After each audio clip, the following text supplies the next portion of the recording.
Hey, Mama. Welcome to the Mom Walk Collective podcast. My name is Ari, and I'm a little bit thrown off because Jamie is not on our intro today because she's sleep training. So we're just going to keep it real. Today we have Melanie, and she is our badass ambassador from Buffalo, New York. They walk in the snow, which mind boggles me because if I show up, I will be showing up in the summer or fall to your walks. Yeah, that sounds good.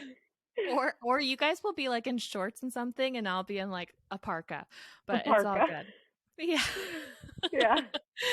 Anyways, Melanie, can you help our listeners get to know you a little bit? Are you married? How many kids do you have?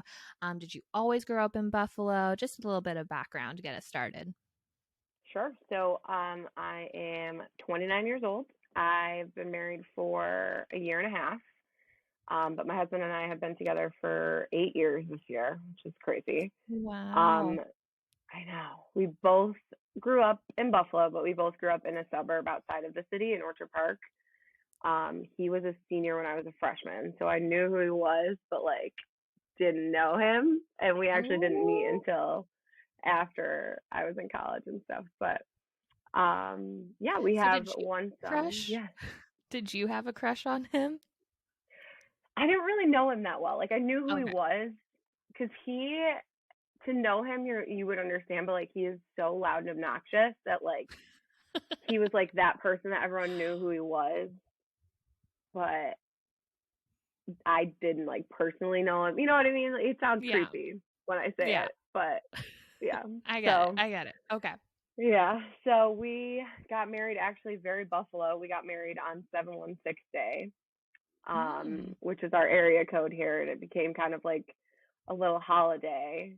Oh, wow. Um, so we did an entirely Buffalo themed wedding, What the does that colors, mean? everything. So we did Buffalo Bills colors. So Okay. my girls wore red dresses, the guys wore these like gorgeous blue suits. They all had like the Zubas Buffalo Bills lining in them. And then we just tried to tie like different things from the city in. So Oh. our table numbers were like our favorite places around Buffalo, and we put like pictures in them. The food was all Buffalo themed, so wings, beef on whack, roast beef, or that is beef on whack. I'm trying to think of what else. Just Thank like you for little the things. explanation, though, because I didn't know what that was, so I was playing Oh cool. Like, yeah, so that's a Buffalo thing too. So roast beef, beef on whack. There's these rolls called Kimmelweck rolls.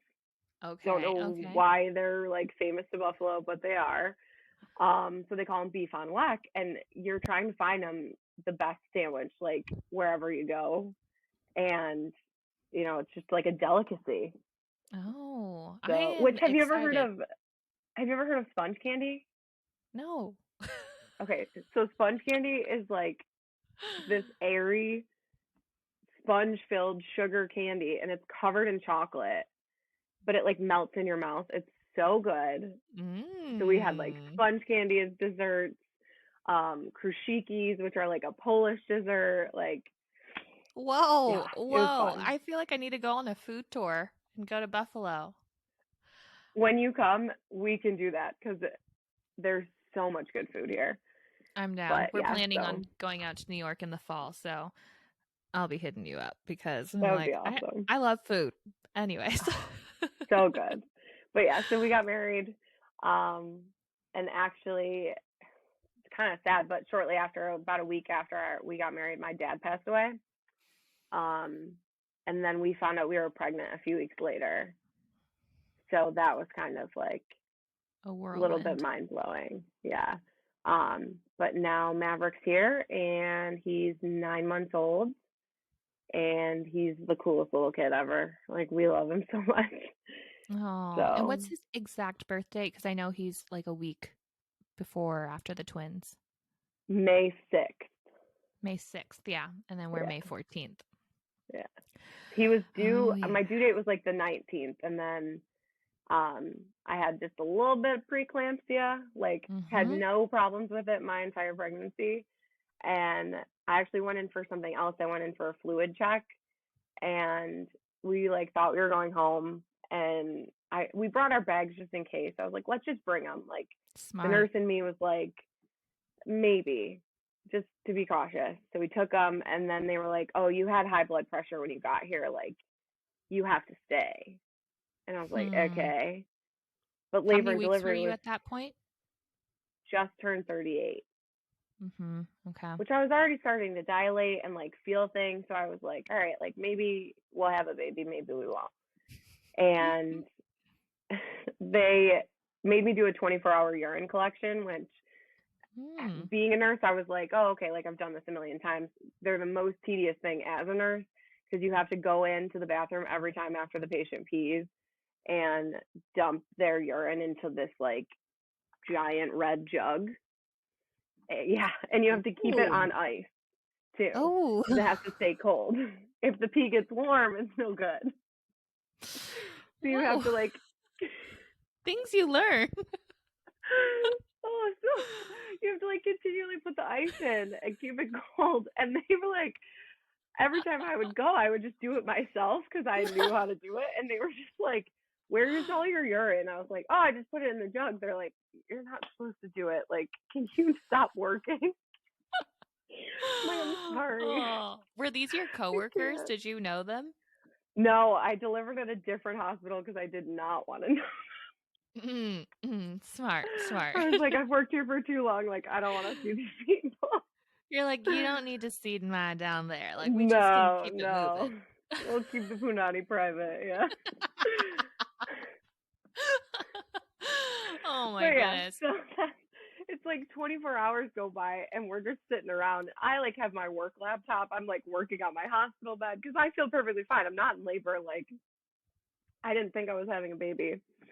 And finally my OB comes in and like the practice that I belong to, they have like 6 women providers. And so love them. We love a strong female presence. Mm-hmm. But they make you meet all of the providers while you're pregnant Oh, so that when you yeah. deliver, you know everyone and you're not like Yep. walking into the situation blind. So we're sitting there on Friday morning or Thursday afternoon, and the OB that I loved comes in, and my husband was like, "All right, we know you well enough now. Like, give it to us straight. What are we doing? Like, are we going home? Are we having a baby?" And she goes, "Oh no, you're next to go down to labor and deliver. You're having a baby." We were like, "Okay." And I think then I cried for like 20 minutes because I was like, "I'm not ready to do this." Oh, And yeah, then they induced me in the middle of the night, and he came, what time? Like almost 6 o'clock Friday afternoon. wow. So it was quite the Wow. process, but Yeah. yeah, because after Oh. they like I was progressing slowly, and you always hear about everyone like in these long labors, and they were Mm-hmm. like turning my pitocin up, like that was great, and then they broke my water, which 10 out of 10 do not recommend for anyone Mm. without Because an epidural. that makes the contractions like super painful, right? Like and very Oh, yeah. fast. I oh my god. First of all, it was like the worst thing I've ever had happen to me. Like a pap smear and a pelvic are one thing. This was like a long crochet hook Oh, that they put through your cervix and they have to like catch the bag. what? And that's how it breaks it. Yeah.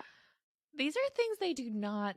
I mean, like, I never experienced that. I had a scheduled C-section. I showed up Yep. that day. It was boom, boom, boom. But yeah, the like, wow. Yeah. Okay. And I had so at this point I was a nurse practitioner, but I wasn't board certified yet or working Mm-hmm. yet. So like I had done my women's health rotation. I had gone through all this stuff with women's health. I worked with the midwives in a practice, so like I learned so much from them because people sought out the midwives like for OB. Mm-hmm. So I learned a ton from them. So that helped me feel more comfortable going into it. But then like the actual act of labor itself, I was like lost completely. Did And you want an epidural or were you like, I got this? so I wasn't against it, but I was like, I kind of want to try it on my own. Okay. Like, let's see how it goes. But then I didn't want to wait too long and then miss the opportunity, Yeah. which now that I had one, I think next time I would try without like Oh. longer. but again, won't be too attached to it if I get one. Because, like, it shifted. I didn't like the way it made me feel. That, like, Mm, lidocaine, novocaine, like, shakiness that you get. mm-hmm. Yeah. Hated that feeling. Yep. And then it shifted when I was pushing. So, like, only my right leg was numb, Oh, which I feel like fabulous. Jamie talked about too in her birth story. And I was like, oh, I relate to that. Oh. Yeah. So I think next time I'd be willing. But after they broke my water, just downhill slide real quick. Things started happening. Like Mav was sunny side up. So they were like trying to do like spinning babies and move them all around. And Maneuvering. he was having D cells and like my blood pressure was dropping. His heart rate was dropping. My placenta started ripping. Like, Oh. yeah. At that point, I was like, we can go for a C-section anytime if you want to just open up the OR. You're They're like, like, nope, come on. we can do this. I was like, no, let's get it going. Oh, wow. Oh, Yeah, wow. Yeah, it's like it's yeah, crazy the thoughts that will go through your mind when like you're just in so much pain. Like, and it's like, thank God people knew what you wanted so that they could kind of help you along the way because I feel like, yeah, all inhibitions kind of go out the door. yeah. Well, and I You're went like, into it without really a birth plan, like, so I didn't like women would come into the practice that I was in for clinic, and they would have like Excel spreadsheets of birth plans, and I was like, okay, and then I never did that. I was like, whatever works. Just yeah, deliver I'm my right there baby. with Like, you. I'm just here.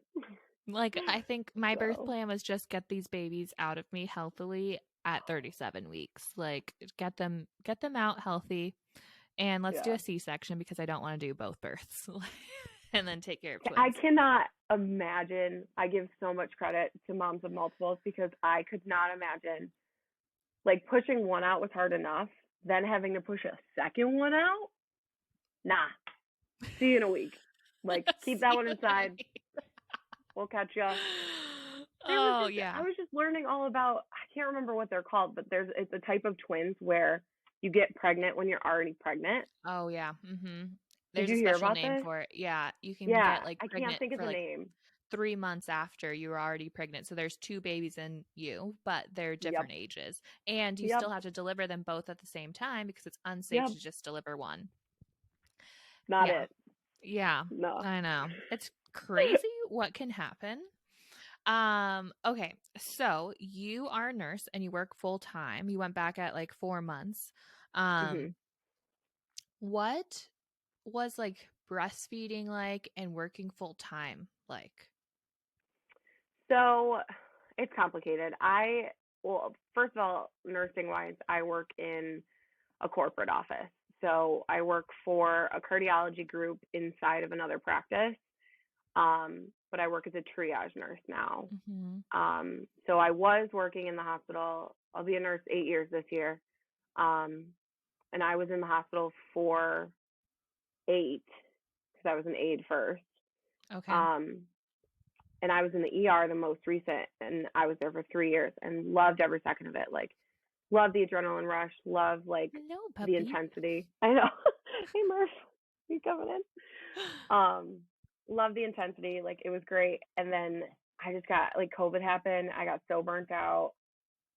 It was just too much. And then I was pregnant, and like every other night we had people assaulting the nurses, and like just Oh, wasn't it wow. anymore.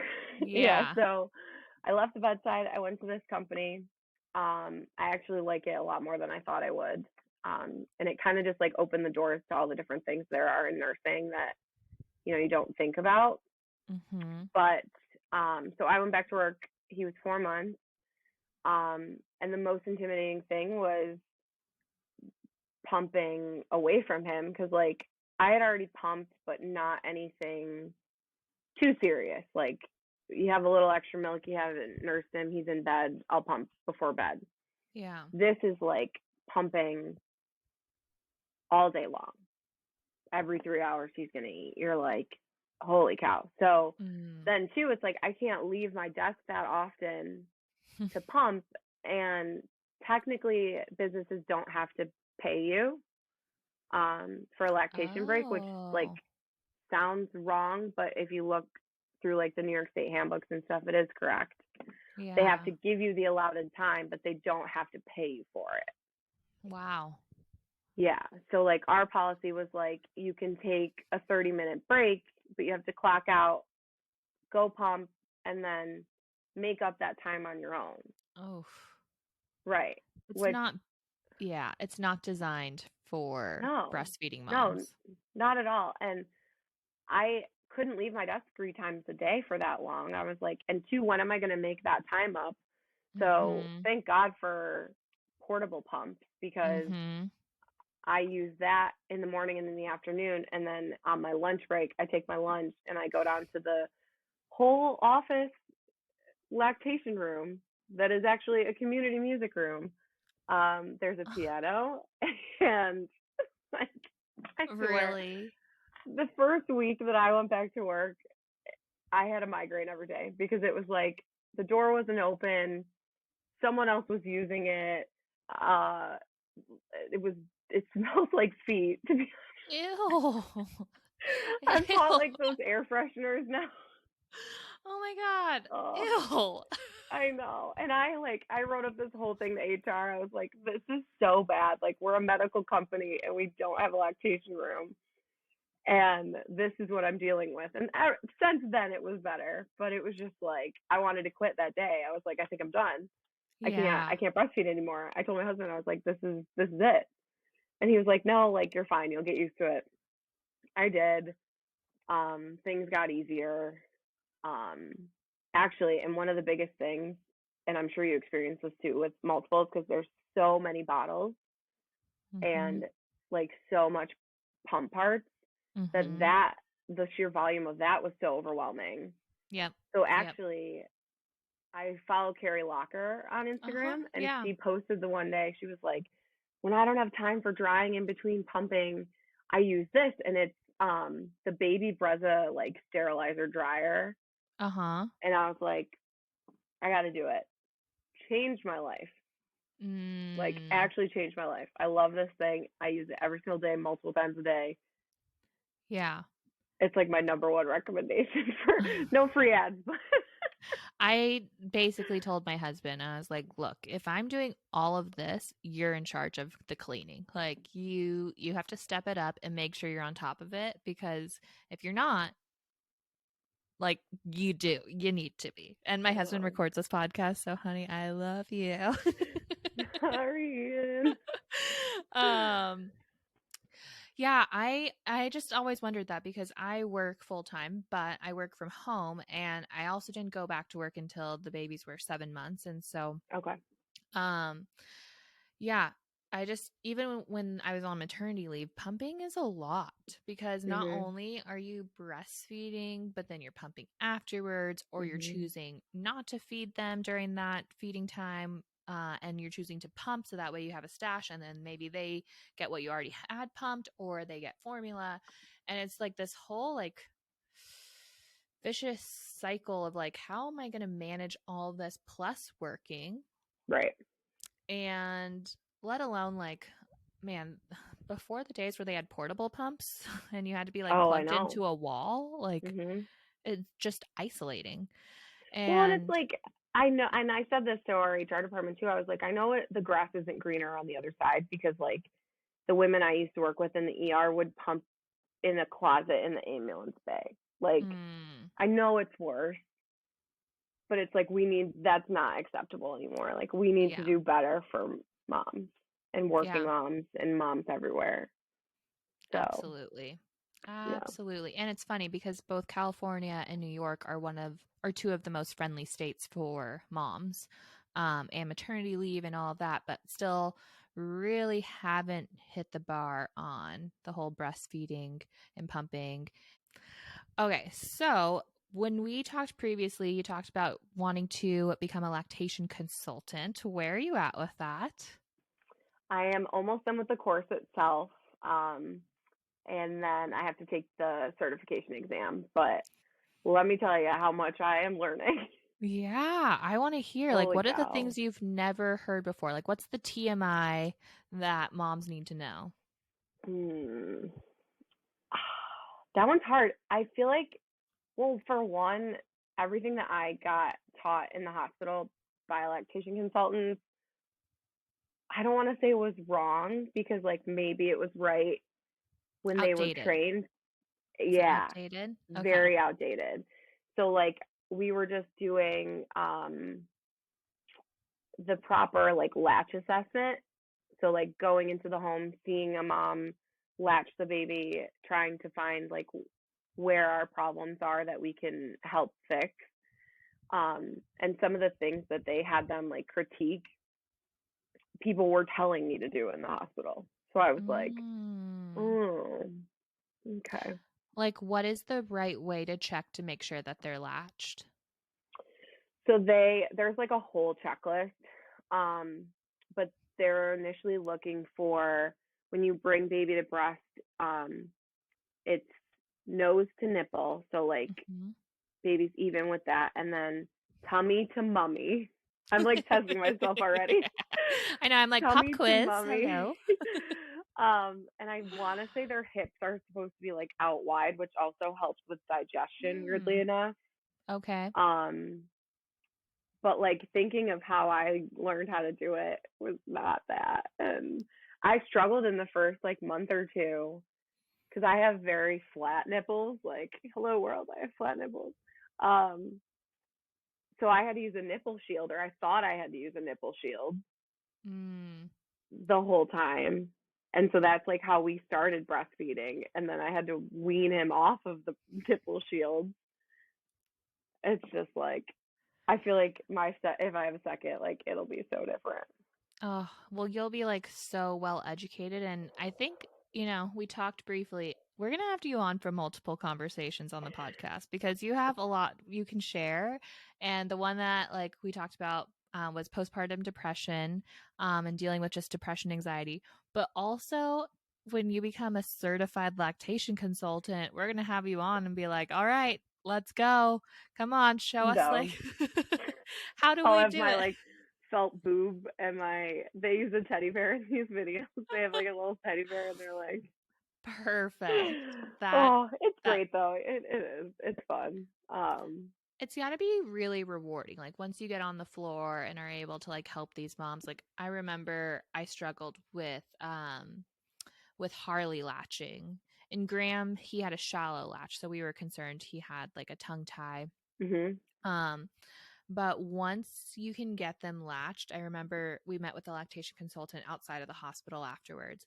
And like we had the best appointment and we were like, oh my gosh, we're crushing it. Like she was Yeah. celebrating us and we were like, yes. And we left and we're like, we're doing it. So I know you're gonna make such a like strong impact on the moms that you help with their breastfeeding journey. Yeah, I'm excited because I've even had a couple discussions with moms at my walk so far, and we'll talk breastfeeding, pumping, all that stuff. Um, I think the biggest thing is people are intimidated by pumping, Mm-hmm. um, which, and I'm not saying it helped me because had I gotten to do it my way, I don't think I would have pumped so early. But when Matt was born, he had really low blood sugar. Mm-hmm. Um, so they took him not to the NICU, but just to the regular nursery, and they like gave him a bottle, gave him some glucagon, like got his sugar back up. Um, but then they wanted us to supplement with formula while we were there, and then they were Mm-hmm. like, "Oh, but you're also like still trying to breastfeed, so let's have you pump." And they like brought in like the hospital grade pumps, and Mm-hmm. so I started pumping right away. But then I like got home and thought I needed to pump all the time too. On top of like I think it led to an Yeah. oversupply. Like because then he's getting blasted in the face when I was trying to breastfeed. You're like, I got a fast flow, so watch it out. I'm not. I can shoot across the room. Oh, I woke up just Oh. today and like my entire t-shirt was soaked. I was like, well. Oh man, I'm Uh, right there with you this morning. It hasn't happened in a while, but like I had like a soaked shirt. I was like, whoa, what's going on here?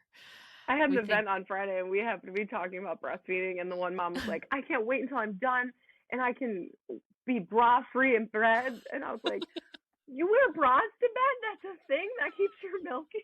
What? Like, we just leak everywhere and have musty sheets. Like, thought that was everyone's norm. Guess it's not. I was like, well, Yeah. I started wearing my pumping bras my nursing bras to bed because they had like a thicker pad. And I had to lay a towel down because, I would wake up in like puddles. Like I puddles. just let it happen. Oh, God. Yeah. I know. I know. Okay. And I was so paranoid at first, too. I like would wear the pads and everything. And then, we just let it fly. Now you're like, hey. I was at the doctor's with Matt the other morning, and I didn't have a bra on, and I was just like, well, here we are. There's like milk dripping down. I'm like, all right, see you guys. Oh, I remember screaming at my husband like, oh my God, get me the babies. Because I would be like braless, wearing a shirt, and like my milk would be dropping onto my toes as I'm trying to get to my babies. Mm-hmm.